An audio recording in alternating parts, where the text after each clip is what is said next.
I wanted to answer your question here. It's something I've struggled with myself. One is stopping when it's time to stop from one project and moving on to that other one.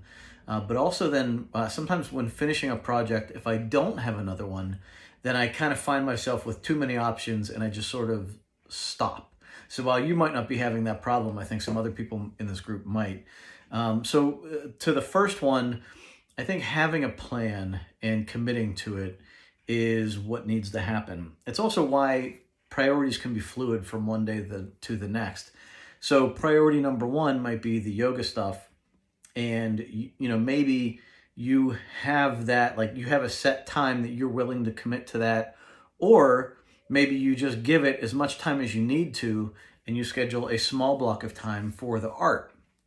And then when that time is reached, then you transition to the art. Now, another way to approach this would be, say you've overcommitted yourself one day, you understand you spent too much time on the yoga, you need to spend time on the art.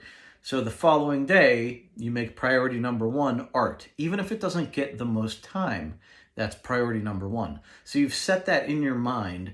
This is the top thing I need to get done today. So you can either do that first, which I would recommend so nothing else bleeds into it, or you set a hard start time so that no matter what, you start at, say, 2 o'clock in the afternoon. Even set an alarm on your phone at 2 o'clock. This is going to go off. I will stop what I'm doing, no matter what, no excuses. I'm just going to move on to the art.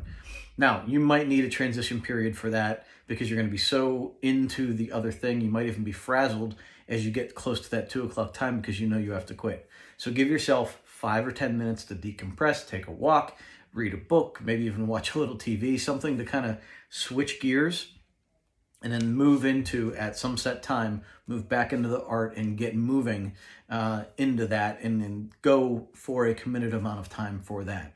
So it's all about, it's personal discipline, but it's also understanding your energy and where you can best use your energy at each point in the day.